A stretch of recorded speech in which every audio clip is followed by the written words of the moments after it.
Okay, tell me why I'm actually really excited to talk today. Little me wish she had this video. Shaving, waxing, laser, IPL. Which one do? I got hairy everything. What the heck am I supposed to do? There's just so many different options. I just wish somebody tried all of them and then made a video and then told me which one's right for me. Oh, hey, that's what this video is, baby, because I've tried all of them.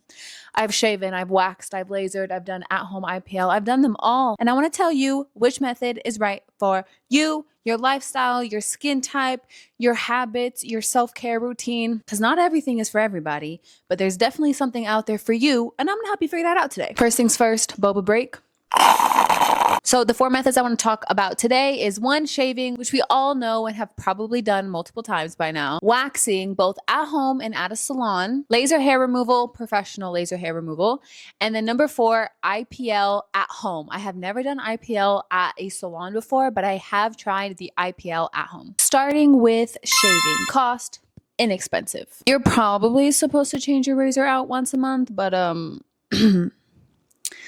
I'd be lying if I say I do that consistently. You probably should be getting a new razor once a month if you're shaving every single day. If you use shaving cream, I think my favorite is either the Dr. Bronner's Castile soap is a great soap for shaving, but also so is coconut oil. Coconut oil leaves my legs just I mean, buttery, buttery, buttery smooth and soft. So for cost, fairly inexpensive, no more than $20 a month that you're going to spend on supplies, materials for shaving. Frequency, you have to shave every day. If you want to have smooth skin, I mean, every single day. Oh, that's not happening. I don't know about your lifestyle, but my lifestyle, I'm not shaving every single day. Oh, you got me so messed up. Do I want smooth, buttery skin? Shaving every day? Oh, absolutely not. As far as effectiveness, I mean, shaving is very effective. You shave, if you're trying to shave your legs, shaves, your hair's gone. I mean, it's effective. However, except for those little pieces all the way down in your Brazilian on the backside, you can't tell me that you get a perfectly clean shave. There's no way. There's absolutely no way you're getting a perfect shave every single time down there, if you know what I mean. Armpits are even can be a little tricky sometimes, but like your legs, your arms, oh yeah, it's effective for sure. Pain, 0. I would give shaving a complete 0 unless you accidentally cut yourself, but just shaving is completely painless. Convenience, okay, it's like 2 parts. Shaving can be convenient and inconvenient. Convenient in the sense if you're like going on a trip or if you're camping, getting the materials you'll need is super accessible. You can always go to the store and get the materials you need to shave. So that in that sense, it's convenient, but what's inconvenient is having to do it every single day. But the materials themselves and the supplies themselves are small, compact, easy to travel with. Like that is very convenient. The side effects of shaving suck. Like, I don't know about you guys, but ingrown hairs, like my legs, especially the back of my thighs, are so prone to ingrown hairs. Like, the reason why I actually stopped shaving is specifically because my hair, especially on my legs, actually grows in completely different directions. So the bottom half of my legs, easy peasy, whatever, could care less. The thighs, my inner thighs, they literally grow side to side. The inside of my legs, the hair grows this way. This hair grows this way. So when I'm shaving, I'm literally having to shave in like different directions, which is causing razor burn, causes ingrown hairs, causes bumps just to get a clean shave. Like I'm literally shaving this way and then this way and then this way. And it's like, bro, I might as well just slice my leg open. Okay, if you're tanning or have a sunburn, I feel like shaving is generally fine compared to the other ones that I'm going to talk about. Yes, if you have a sunburn, you probably don't want to shave immediately, but if you are going out into the sun or want to go tanning, shaving is super safe. Who is shaving for? Shaving is pretty much for anybody, unless you have skin like mine and it grows in, or you have hair like mine and it grows in different directions, then shaving is not practical because you end up just cutting yourself. And then if you're pregnant or breastfeeding or trying to get pregnant, shaving is safe. Let's move on to waxing. Waxing, let's talk about cost. The cost I feel like is pretty neutral in the sense that it's not inexpensive, but it's definitely not the most expensive. If you're just doing your legs, that's $75 on average a month. That doesn't include underarms, that doesn't include Brazilian, that doesn't include arms, that doesn't include eyebrows or lip or chin or any other area on your body that you want waxed. That is just legs. So that can add up very, very quickly. Frequency, oh my gosh, waxing. I'm not a fan of waxing. Well, hear me out. You'll see what I have to say about waxing at the very end. But I do think it has a time and a place. But as far as frequency goes, you have to get waxed every 3 to 4 weeks. And it's not even that you're hairless that entire time. You literally are just hairless for about a week. You have to get waxed. It removes everything. And then you have to let your hair grow out again to get waxed again. So you're literally paying $75 to have a hairless body for 1 week. Hairless legs, not even body, just legs. Effectiveness, as far as effectiveness goes, I mean, it works. Like, it actually works really, really good. Like, it rips off from the pore, from the follicle where the hair grows. It rips that sucker off and it hurts like, but it works. Pain, oh my gosh, goodbye. It is the most painful treatment I have ever had. The first time I ever got waxed, and I got a Brazilian wax for the very first time, I literally was like, oh, I can't finish this. Oh my gosh. The next time I went, I had to take 1,000 milligrams of a pain relief. I think I did like Advil or Tylenol just so that I can get through the treatment. I have absolutely no pain tolerance. As far as pain goes, that is not worth it to me. Convenience, it's kind of convenient. I'm gonna give it a 5 out of 10. Everywhere that I've lived, I've always been able to find a waxing studio salon within 20 minutes of a drive. However, sometimes I've had to wait a few days to get waxed because they'd be super booked. So it's like, it's convenient, but not that convenient. Like, if you need it now, right now and then, like, that's not going to work. You can't just walk in. You have to make an appointment. Now, if you do an at-home waxing, that's a bit different. The only time I've tried at-home waxing was for my upper lip, and I was at a friend's house in high school. My experience was that I ripped skin off, and that was the first and the last time that I tried at-home waxing, but I can imagine it is a bit more convenient. The side effects for waxing they're there, but they're not terrible. It's definitely possible for you to have some pretty bad side effects, but in my experience, they've never been that bad. I've definitely experienced bleeding. I've definitely had swollenness. I've definitely had redness. I've definitely experienced a bit of inflammation, but I've never been burned. I've never had scarring. I've never had an allergic reaction. If you're trying to go tan or go out into the sun or you have a sunburn, you shouldn't get waxed if you've been out in the sun like a week or two before, according to the internet. Because your skin can just be so sensitive that it can cause a bit more damage and irritation to your skin, which is understandable, but it's also like, okay, if I have a trip coming up and I know I'm going to be out in the sun and I want to get waxed right before so I can be like bare as a bald baby, but if I go any farther out than a week, then it's not going to be bald, but I can be risking skin damage. You get what I'm saying? It's like most of the time, people are just going to risk it for the biscuit. You know what I mean? They're just going to be like, yeah, I'm about to get waxed the day before so I can be a bald baby for the whole trip. Okay, but then you are really risking skin damage. And that's why I'm like, who is this for? In theory, everybody.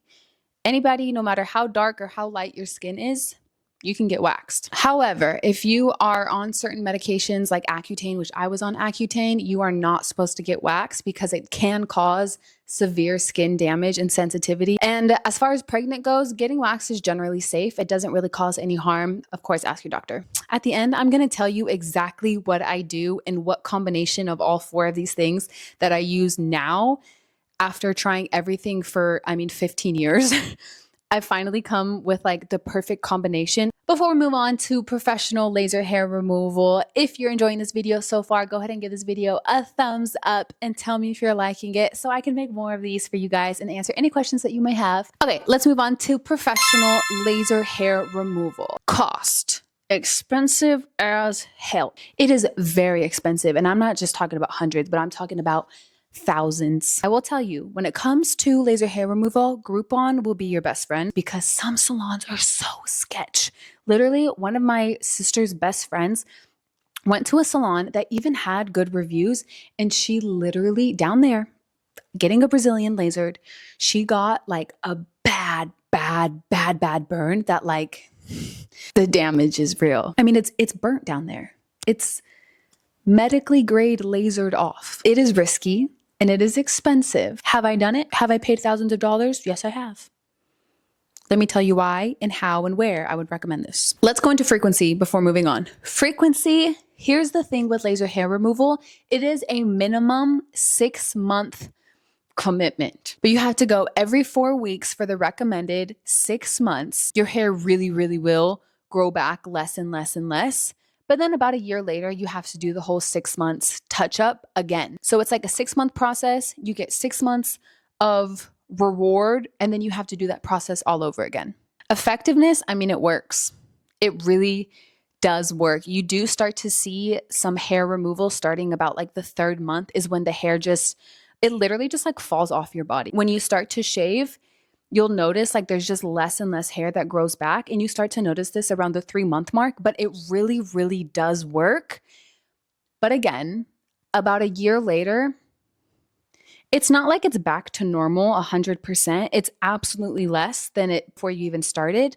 However, this isn't like a forever one and done. It's like you gotta do it again and again and again. You're gonna be doing touch-ups on laser hair removal for the rest of your life if this is something that you commit to. For pain, if waxing is a 10 out of 10, I give laser an 8 out of 10. However, I learned my lesson the hard way when it comes to waxing. So every single laser appointment I have ever been to, I was on pain meds. I absolutely took a Tylenol. I absolutely took an Advil. I was like, oh, I am not feeling nothing. I refuse to feel the pain of a laser burning my skin off. I am not that girl. I know my pain tolerance is 0. My pain tolerance is 0.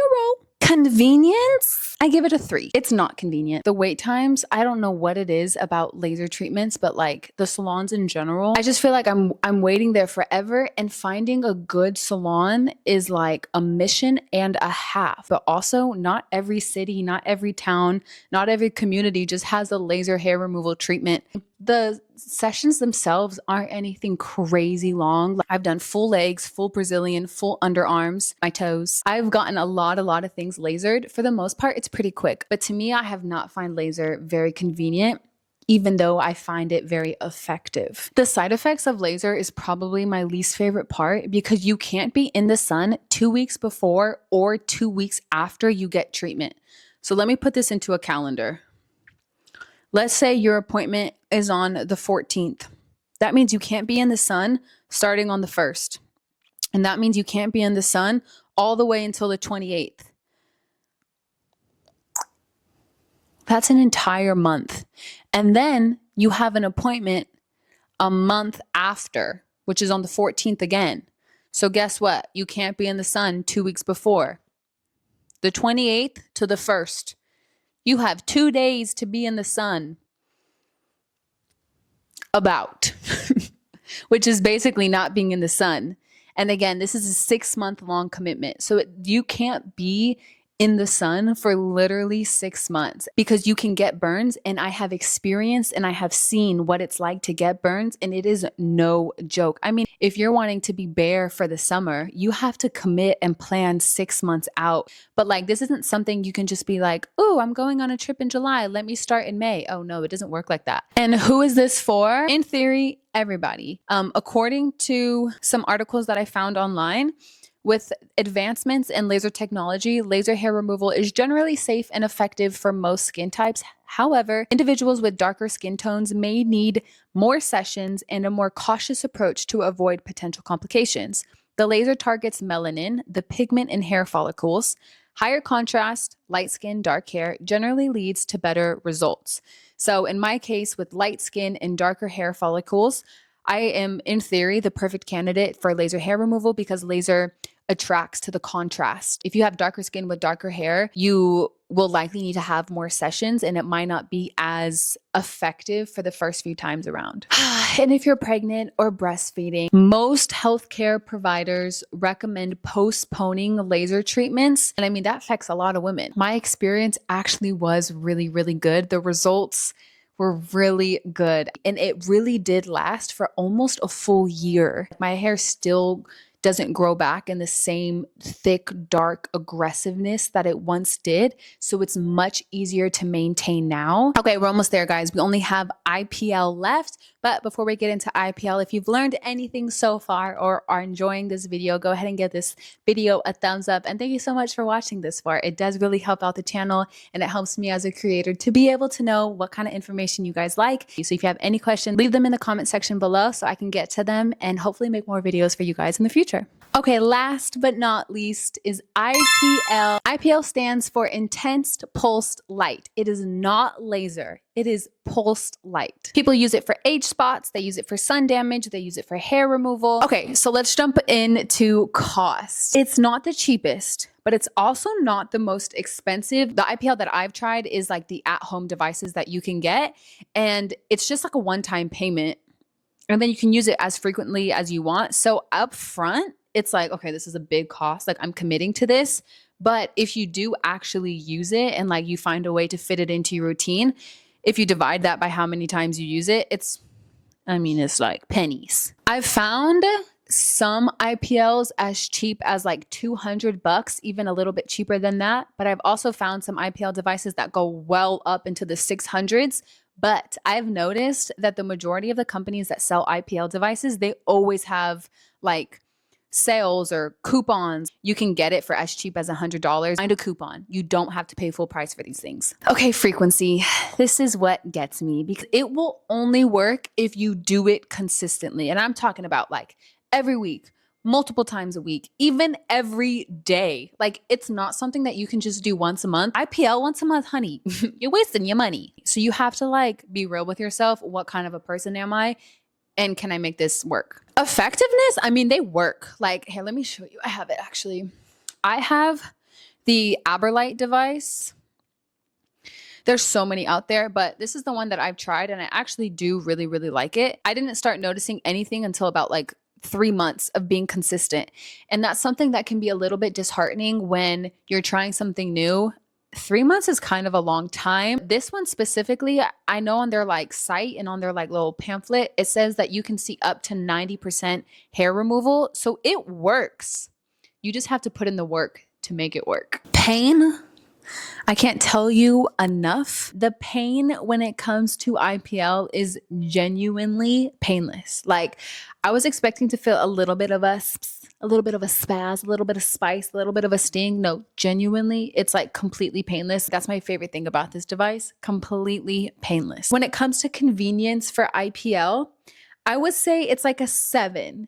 The reason why it's not higher is because it's not something that you can just, it's not like an immediate use thing. It's also similar to laser, where you have to like work yourself up. So convenient, like if I'm going on a trip or going camping, it's like I'm not going to bring my IPL device. It's not going to give me immediately bare skin type of a thing in that sense of convenience. But in the sense of convenience of it's easy to use, it's small, it's compact, it's easy to store, it just plugs into the wall. Like, that part of convenience, it's convenient. On the box, it says you can, at least the one that I have, it says that you can do it on your whole body in like 15 minutes. And I don't know if I'm doing it wrong, but I think that's cap, because it took me closer to like 35, 40 minutes. The side effects for IPL isn't nearly as bad as I was expecting. They're not as severe as laser, and I actually haven't experienced any side effects yet.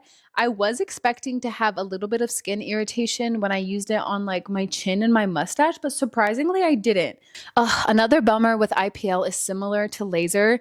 If you're tanning or you're trying to go out in the sun, again, according to the internet and the research that I've done, it's generally recommended to avoid direct sun exposure and tanning both before and after using an at-home IPL device. Sun exposure skin can be more susceptible to burns, hyperpigmentation, and irritation during and after IPL treatment. Who is IPL for?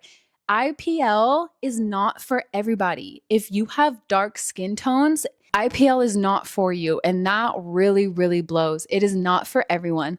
According to the internet, IPL at-home devices are generally not recommended for individuals with darker skin tones due to the risk of burns and other side effects. However, some devices, particularly those with advanced safety features and specific wavelengths, may be suitable for certain shades of darker skin. It is generally not recommended for those who are pregnant and are breastfeeding. Most healthcare providers recommend to not continue with IPL treatment, again, similar to laser, not because there has been extensive studies found that IPL can be dangerous, but it's actually because there's not enough studies that prove that it's completely safe. So it's just best to be on the safe side, to just not make that risk if you are pregnant. Again, according to your healthcare provider, of course, ask your doctor on all of these things, but it is something to be on the safe side for. Okay.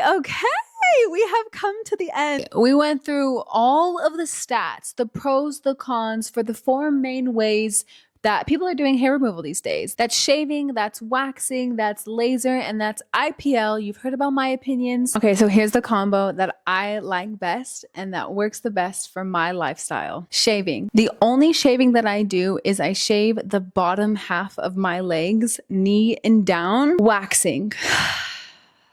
Although waxing is not my favorite, the only waxing that I do, it's not a Brazilian and it's not a bikini, but it's just the little lady bits that I cannot get with IPL and I can't get with a razor. So that's like the backside and the little crevices down there that I just can't get with a razor. So there's just like a little center area that I wax. For laser, because I have done full legs, full Brazilian, full underarms for, I think I've probably done about 8 or 9 sessions for all of those places. My days with laser are done. It did the upfront work of doing that initial like blast to where my hair now doesn't grow back nearly as intense as it once did. And so now all I have to do is maintain it, which is actually a method that I would really recommend to people. IPL is something that I actually do consistently do in just specific areas that match my routine and match my lifestyle. That's the mustache, that's the chin, and I do my underarms because I can do that every single day with my nighttime routine. The other place that I use IPL once a week is on my inner thighs, the back of my thighs, and my bikini line. That is something that I can commit to weekly. It's not something that I can commit to daily. Like that's just not practical for me. That honestly is like the perfect mix of all of the things that I personally really like in my lifestyle. At the end of the day, you have to pick the method that works best with your lifestyle, your schedule, your skin type, your needs, the coins you got in the bank, and the things that you're looking for. But that's all we have for today, guys. Any questions or comments that you have, let me know. But until then, thank you so much for watching, and I will see you later. Bye.